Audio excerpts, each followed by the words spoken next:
something. Can you hear me? Yes, and Chris is on with us. Hi, how are you? Hi, Chris. Oh, hold on. Oh, I think you're on mute, Chris. It's okay. All right. There you go. How are you doing? I'm good. I'm actually quite familiar with Zoom because I used to teach off of Zoom. And so I used to have the teacher and all like the manager rights and whatnot. So good. We like people with familiarity and that are computer literate. So happy Monday to you. I know that you have a lot going on with everything at home and all that kind of stuff, but good for you that you're advocating and trying to get this all figured out. You know, it's very frustrating sometimes and emotional and all those things we know. Yeah, can be. But you're doing well. So I'm so glad that you're willing to kind of see the next steps because really what ended up happening today, I got notice that they're doing an international chiefs conference in Phoenix in August. And we ended up getting selected as one of the speakers for our 1.5 hour training program, which is, I mean, it's awesome, but oh my God. So, you know, there's going to be people that are going to ask. So we're looking at some virtual ideas and stuff like that. So, you know, this is very helpful in just training on here and teaching. But so I have everything pulled up. I'm going to go ahead and start if that's okay. Do you have any questions before we get started? Nothing. Is there any way that I can see or you can give me the passcode so I can see this on a bigger screen on my computer versus my phone? Oh yeah, absolutely. So let me see how I can do it. I can probably just email it to you. Would that work? You don't need to email it to me. So if you just go to I can give it to you. I can give it to you. This is my little IT girl right here, Bernadette. She does everything. I have the meeting ID and the passcode available. When you're ready to log in, you tell me what you need. All I need is the passcode. The passcode is 748465. Go out the garage, okay? Go out the garage. All right. My dogs are going to bark. I apologize. It'll be a second here. And just a thumbs up, Chris, when you're ready, just let me know.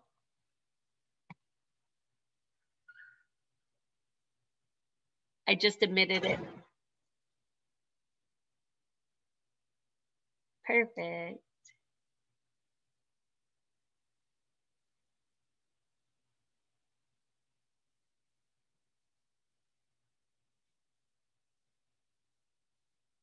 There you go. It just took a second to connect the audio.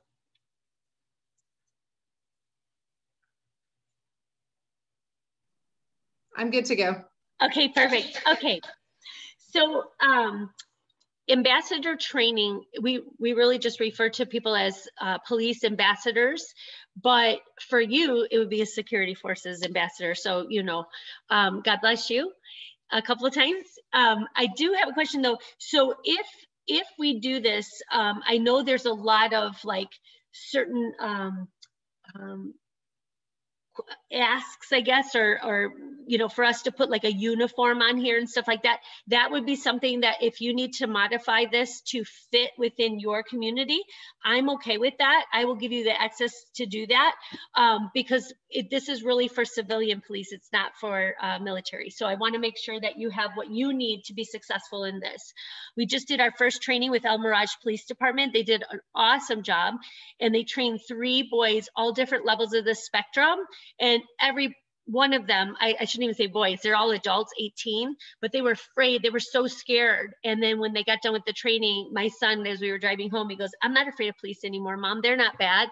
Everybody's good, you know, so he was way different. So it's a really positive result. So ambassador training should take no longer than an hour, and most of it is show and tell. So for you, it would be tell, and I don't know if you could see this because something's in the way here, but it's basically, what is my job? Why do I wear a uniform? Do any of you know a police officer? Tell me about your experience with the police. Now, the one officer said, do any of them know a police officer? I am a police officer. They know me. So that's a trick question. I said, yeah, but we really do want to continue to ask that question because what if they say, yeah, I know a police officer, they were at my house the other day because my dad was beating my mom up, or, you know, there's a lot of information these kids are going to give you that you probably don't even want, but they're going to give it to you. And we just really want to be able to change the thought process and the fear that some of them have going into this because of the media and all the stuff that's going on. So we really want to humanize you. And so you can talk, if you would like to, about having a little one at home and, you know, being a mom and that kind of stuff, not just the position you're doing, because a lot of times the kids, like Landon, we have a cousin at home that he is a Chicago police officer for 26 years. And we told Landon that, and I mean, he's known this guy for 10 years and he goes, really, Mom? He's a police officer? Like, he had no idea. So, you know, we're just trying to really connect all the dots. So then once you go over that with them, you're starting to see their processing delays and just the different things and being able to answer questions. Then we do the show. What am I wearing? Why do I have a uniform? You know, what does my tool belt have? What are those things? Let them answer those questions. They may not have them, and you can, you know, chime in later, but we just want to see their abilities to even process the information and be able to answer it. What is their experience with these things if they have any? And then, why do I have a body cam? Now, you may not have a body cam, but there's certain components of your uniform that you might have that you could add to this to say, why do we have this or that? I know you guys wear, I think it's a beret. We have a body cam as well. Okay, perfect. So those the are the exact same one. Oh, perfect. Okay, good. This is good. So then duty belt. Why do you have a duty belt? What's on your duty belt? What they should never touch anything that you have on you. A lot of these kids are sensory, so they want to touch just to have that feel, not doing anything to harm you, but of course we're going to take it a different way.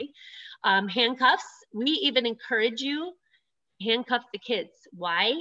Because when we were doing this training with the officers, we handcuffed all those kids and every single one of them said we didn't like the feeling and we would never do anything to ever have to be stopped by the police because of those handcuffs. So it really kind of reprogrammed and rechanneled everybody. Was it good? Yeah.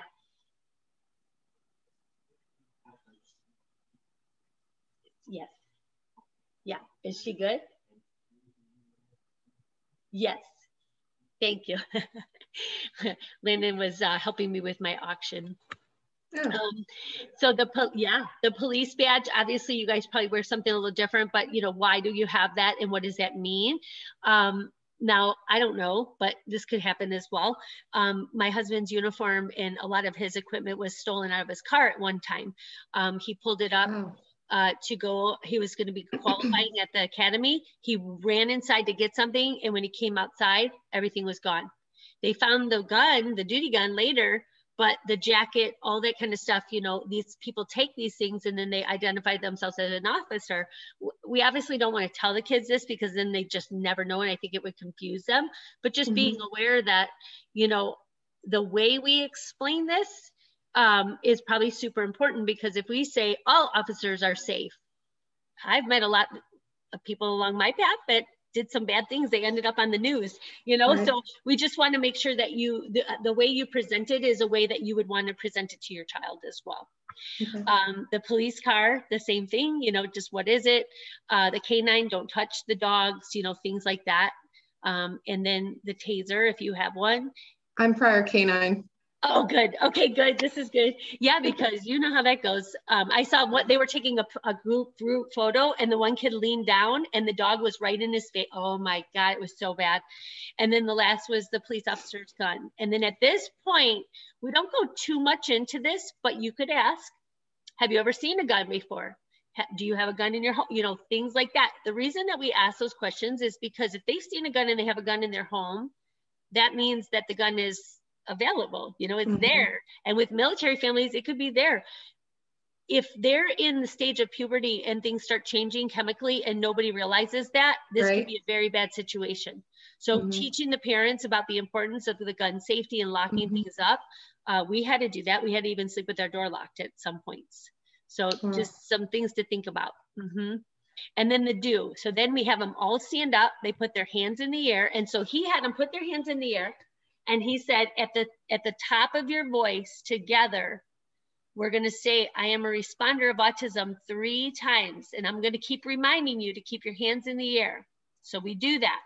And they do it 3 times. And then he says, you never want to run away. You always want to listen. You always keep your hands up and out in front. You never want to put them in your pockets. And then, you know, tell the police officer what you have in your pockets. If you have a weapon, and you could go as slow as you want to, just to see if they're processing this. Do not touch the Or even canine. what they consider to be a weapon. Yeah, yep.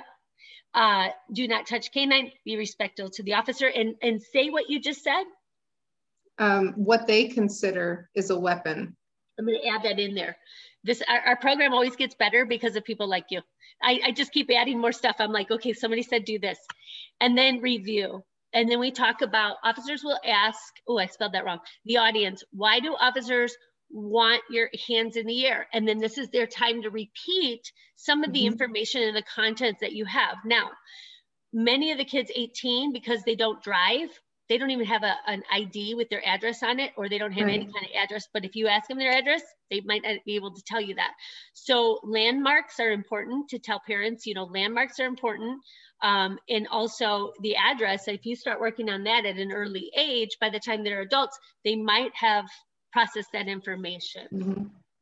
And then I would always tell the kids, like, in our job, we have to practice things over and over again, even if we're good at it. And then we got to train others to do the same thing. You want to know why? And then they'll say why. And you'll say, because we're police officers, we got to stay safe. And when you practice something over and over again, you remain safe. We remain safe. We do a better job working as a team. But when you don't practice your skills, and I don't practice my skills, that is not good. And it's always going to end up in a bad, you know, ending. So we always want to make sure we practice together. Okay. Agree. Okay. Like my kids, both of my kids, they both have, like at 9 and 7, they have state IDs. See, good idea. Yeah. If you can get the families to do it, I mean, that would be amazing. And I think some of it is just time, you know, but if we had like something set up where somebody would come out and you know, make IDs in our community, well, oh my God, that'd be awesome. Do they do fingerprinting? See, this is where the parents get emotional. They'll say, well, what am I supposed to register my child like a predator, or, you know? No, not at all. It's unbelievable. So yes, a lot of agencies are starting to have logs. They're starting to have fingerprinting. And my husband, because they don't have that on his squad, he'll make sure he writes in the reports, because he said certain words will cue the, can you let him up, please? It will cue the officers, like when they're looking up the past information, it will come up, this person identified traits of, was identified with traits of autism or something like that. He'll add that in there. He goes, because if I know it, but the parents aren't identifying it, it just gives me a reminder, but all their officers on board, that there could be a component of autism or something, you know, that's different, if that makes sense. So then we have 4 videos. And what I was thinking is, these are a lot of videos. You could show them all at the same time, but I think the kids, it would become overwhelming. So what we did is we did like a simple one, like the kids meet the officer and they talk about a certain thing, but then the next one was like the high risk stuff. But then the next time you do this class, maybe 6 months from now or 3 months from now, you could show the other 2 videos. So it's interesting, you know, because then they forget maybe the second one and go, oh, I saw those already. Now they'll say, oh, those are new. And then our hope is, as we continue to go forward, we'll add more videos to this. But this was a video you saw, so I'm not going to show you the whole thing unless you want to see it. But this is one of the videos we do. Games you play. Oh, yeah, I remember this one. And then it gets to a point where it'll say stop. And when it says stop, you just pause or have somebody pause it. And we can send you the links to have this. And when it says stop. Guys, what's going on? It'll go right here. You pause it. Now, we're having an issue with this, but maybe you're technical. And it'll start the video over again. So you may have to figure out a way to do that. Maybe with the link, it'll be different. But I would definitely, you know, even if you have to start it over again, maybe just stop it 1 or 2 times, or talk as the video's playing. You know, there's some stuff that doesn't need to be said. It's just more pointing stuff out, but asking the kids, what do you think is going to happen? And then they're going to go, oh my gosh, that officer is going to arrest those kids. Like they'll start out with something like that. And we just want them to know, like, officers aren't, that's not what they're going to do. And, you know, just recorrecting the thought process. And then when that's done, and I can, again, I may have to talk to my girl and see if we can come up with a solution for that, because otherwise you'll just keep playing. When they're done, then you stop, and this is question and answer time. Now, if the families are a part of this, then I would allow everybody to ask questions, you know, but if it's just the kids, then give them the stage, let them do it. And, you know, eventually they'll start talking about Batman and Superman and, you know, Live PD and all those kind of things that maybe they're watching at home. But the whole idea is really just to give them a voice, but also, you know, make sure that they're on the same page and that they understand how serious and important this is, you know, for the long-term outcome of how things are going to go. What are some of the questions that they ask? Oh my gosh. Are you going to hurt me, or are you going to hurt my family? Why do you have to come to my home? And then a lot of it's not questions. It's like, my dad did something really bad to my mom, and an officer came over, and they'll start just telling on their family. Oh, and goodness. Sometimes the family's sitting there and you're just like, oh my God. But you know, you really want them to be able, like Joshua, who is sitting in the one in El Mirage, he goes, I don't like the teachers at El Mirage. They treated me badly and they need to be corrected and arrested. You need to arrest them. And he just kept saying that over and over. And I told Bernadette, I go, he's 25 and this is still bothering him.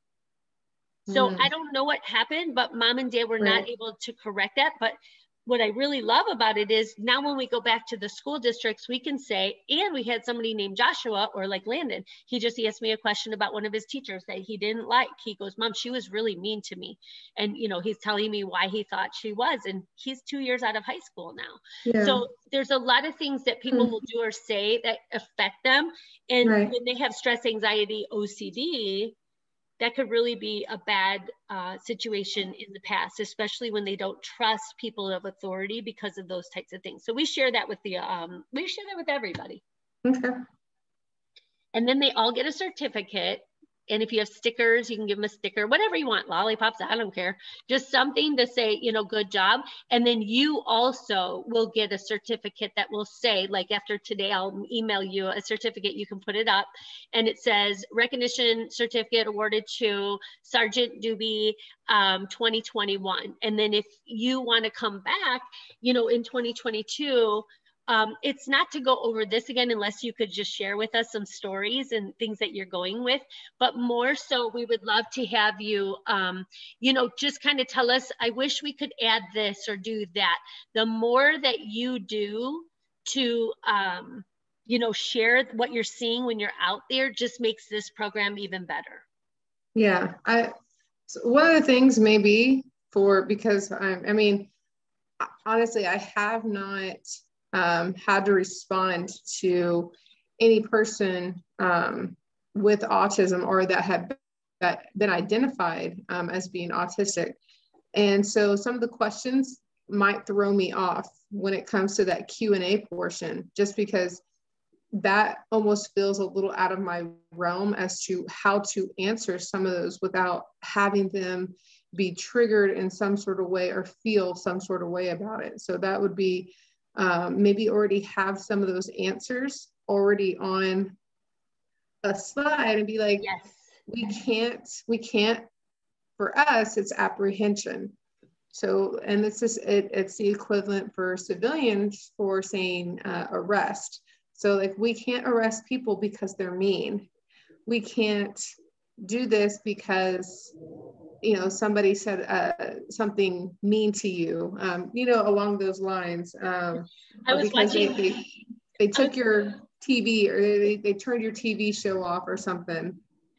I was laughing because, well, two things. One, we got into an elevator once and the dad goes, "Aw," my husband was in uniform. "Aw, if that guy, if you don't listen to mommy and daddy, he's going to arrest you." And my husband goes, "No." He's like, "I won't arrest you." He goes, "But if mommy and daddy say those types of things," he goes, "they could be in big trouble." And he just like puts it right back at him. He's like, "Are you kidding me? Why would you do this to me?"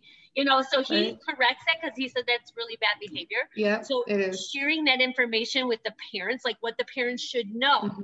I love that. And I think we should do that, what you should know. And I'll add some stuff on both sides, and then you can look at it and tell me, hey, add this or change that. Maybe talk to some of your other officers, things that they get frustrated with, because my husband definitely gets frustrated with. He goes, "It just makes me out to be the bad guy, and I shouldn't be like the parents' discipline option when they don't know how to control their child," or whatever it may be.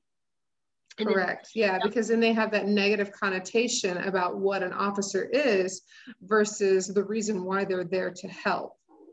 The other thing is, so my husband went on a call, and the call was a guy that he called 911, and he goes, my brother is a police officer my brother's a police officer in Mexico, and he came here to hurt me. He has his gun. You need to come now. So my husband's the first on the thing, and he's talking to this kid, and he's at a neighbor's house. He's 21, not even a kid. So he starts questioning the guy, and the guy's like, yes, he has a gun. He's a police officer. Him and his wife are sleeping in my house, and he told me he came here to hurt me. And my husband's like, okay. So he's like, for 30 minutes, he's questioning this kid, and this story did not change. So he's calling out all these people. They're going to go in as a barricade situation. They're going to go in there. They're going to get this guy out because this is the claim. And all of a sudden, this guy said something, and it triggered Kevin. He goes, he has autism. So he went to him and he said, can I ask you a question? He said, yeah. He goes, did anybody ever tell you that you might have autism? He goes, yeah, I have autism. He goes, how'd you know? So then my husband's like, oh my God. So he's like, so why does your brother want to hurt you? Well, he wants to take me and get my blood drawn. And he thinks that I'm a vampire and that I'm trying to, like, or he's a vampire, something like that. Well, our son went through the same thing when he was little. He thought if you take his blood that he would die because that's what vampires do.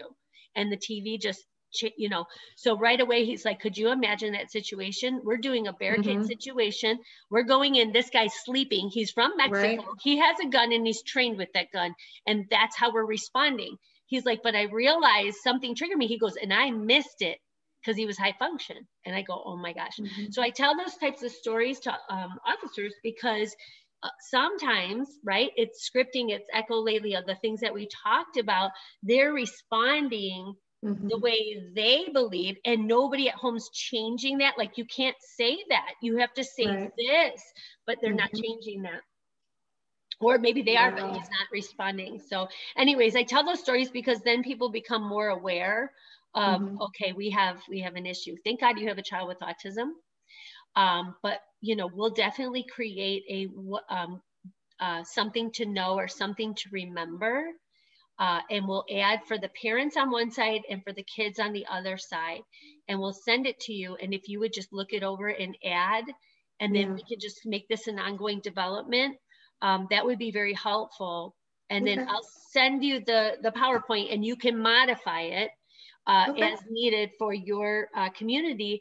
But if you're okay, and Zenaida wants to do a first training with her community, we could just make it a small group instead of a large one. And we could be there to support you on the first one, just in the audience. And then if you have questions or you need support, you can just ask us. But I think after you do the first one, you're going to be like, I got this, and then the hope is that, once you do a couple of different events, that maybe there's other Air Force bases around, Arizona, even I know there's one in Tucson, where there might be people that are interested. And then at that point, we would ask you if you would be okay training somebody on their base to do the exact same thing. And then all we're doing is we're just meeting with you or checking in with you to make sure you're good, and giving you and providing you any new and current updated information or content so that you're aware and you can keep just building your program and making it successful. Okay, yeah, awesome. So is this me like trying to branch out for the security forces portion, or is like, what's going on? This is our hope. When we created this program originally, we did it with Goodyear, and then the Goodyear deputy chief, he ended up being the deputy chief. He went from sergeant to deputy chief. How that happened, I don't know, but you knew that was a bad thing. He ended up getting fired. But he was going to basically teach this in crisis intervention training. And then when the officers learned, then we would have said, okay, now SROs, your job is to go on campus, on school campuses, and start educating these people. Well, you don't have a school campus, so yours would be the center where Zenaida works. Now you can do this in schools too. We don't care. We want you to do it wherever you feel is necessary. But you can also train others to do the same thing. And basically, you're the ambassador. We develop it, we train it, and then we give it to you, and you execute it. Because listen, you're the officer. I'm not. If I go in there and I start teaching your officers like we did at, they were very kind to me, but eventually they're going to be like, who is this girl? She's just a mom of autism. I have Article 9 certification with the state of Arizona, fine. But that's really just to provide respite rehabilitation and attendant care. I don't know what you deal with when you're in a crisis situation. I don't know the adrenaline rush. I don't understand all those things because I don't do it. So I never want me to be the one that executes it over time, because I really feel like you're going to get the better response. But in the state, an officer can't, like my husband can't go teach Phoenix officers. There's a liability. They won't allow that. Right. So I go in and train it, right? You're there to help support me. Got it. So one of my questions is, have you talked about this with the Office of Special Investigation, OSI?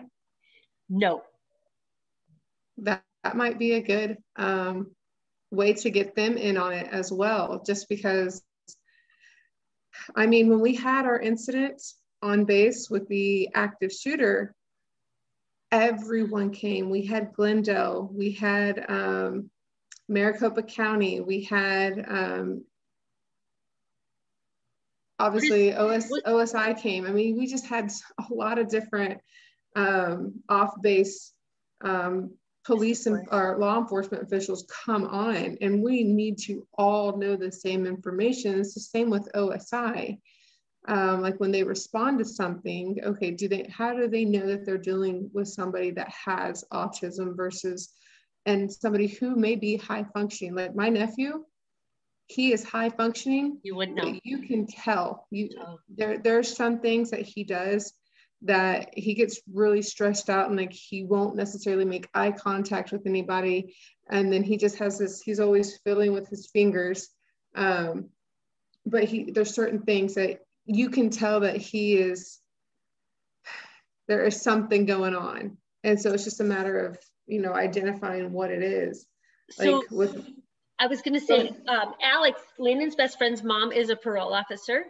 Mm-hmm. And she called me today and she said, I love what you're doing. I'm so excited. She goes, I think that you should film conversations or different things that you do with Landon and Alex, mm-hmm. so that you can show more and more examples, right. Not just of crisis intervention and responding, but just everyday life stuff. She's like, because when they see that, they just become more familiar. Like, oh, this guy's doing that. Oh, that guy's, and all of a sudden you're comparing the notes, and all of a sudden you start seeing the autism versus the alcohol and the drugs. Yeah. So I love that. Oh, okay. So it's called OSI? Yes. Office of Special Investigations. So we need to definitely figure out how to get to them. And then my neighbor is military, and her husband just retired from Luke, but she keeps pushing because if she gets promoted, mm-hmm. she's going to stay and move forward. But if not, then she might retire, and she's going to go back to her country. And she goes, when I get there, I want you to train me to train the people there. Nice. So I'm like, perfect. But she's like, Cricket, Luke needs your help. We need to support our families. And she has a nephew or niece that has autism, and she's always at Luke with them, with their, that side of things. So right. Yes, any suggestions you have, or like OSI, I can talk to Sinaida. She can probably do an introduction mm-hmm. with them and see if she can get us with them, because once we do that, that would be really helpful. But I think just what you're doing is going to be so beneficial to everybody. It's like when you qualify for your gun, it doesn't matter how many years you shoot, you might go and have a really bad day one day. You just do.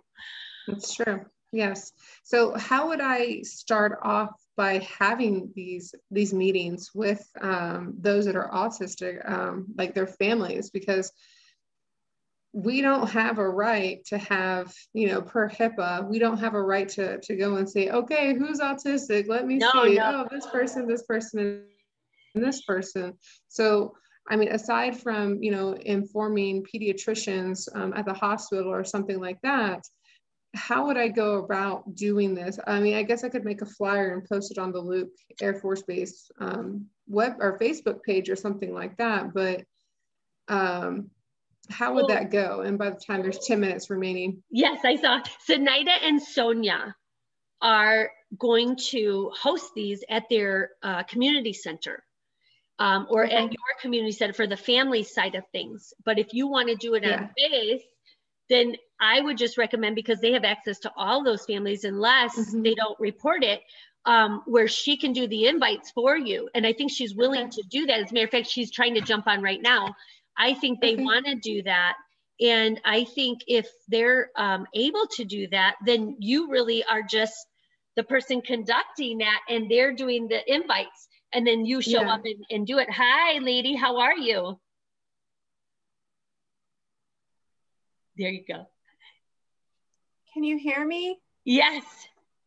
I can't hear you though. Oh no. Okay. You know what? Let me try with my phone. Yeah. If you touch your phone, oh, she can't hear us. Yeah, I know. I'm like, so this is what I'm thinking, Chris, why she's getting on is I will talk to Zenaida and see if we can do our first one once they talk with you, figure out when that would be best. We'll get that one done. And then once that one's done, then we can talk about maybe having a, you know, a calendar of this type of an event.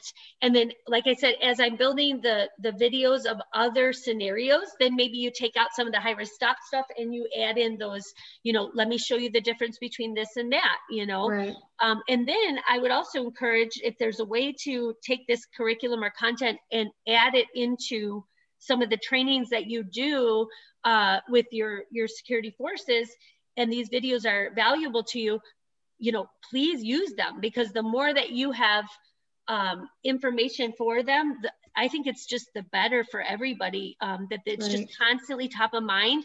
The day, I think it was the Friday after we finished your last class on base, I saw in the news that they had everybody on lockdown, and I'm like, oh my gosh. But I was so excited at the same time, because I'm like, we just trained them. So everybody's top of the mind. They're all thinking, this guy might have autism, you know, or whatever. I don't know what ever ended up happening, but it was a big deal. It was a little bit different for that situation, because when looking for an active shooter versus, you know, having communications like face to face with somebody and then noticing, oh, hey, they may be autistic, let me ask them. So that was a little bit different. It's more so just trying to find what's going on, eliminate the threat type thing. Yes, it was very scary. And then you have these other officers that they respond differently. And I'm like, oh my God. So you guys are all right. It's just so different. So, you know, if there's ever anything we can do to help support any of those things, please let us know. Will do. You know, and I'm going to tell Zenaida to call me, and then I can just go over everything with her and then ask her to connect with you. But congratulations, you are now an ambassador of Sounds of Autism. Thank you. And thank you for doing this. And if there's other people you feel on your squad that would be a good candidate to do this to help support you, we would love that, because, you know, there's times where you're going to get busy or be called out, and then we never want to lose this. You know what I mean? So, and keep us posted about your little one. I will. Yeah. He got, well, I talked to the doctor, and we're going to raise his or increase his dosage. So there's that. Okay. But that's the first step, and I just need to get him followed up with his developmental pediatrician. So, but we'll talk offline. Okay, sounds good. Thank you very much. Thank you so much. Have a good day. You too. Bye. Bye. Bye-bye. Cricket, are you going to connect with Zenaida? You're recording right now. You want to connect with her offline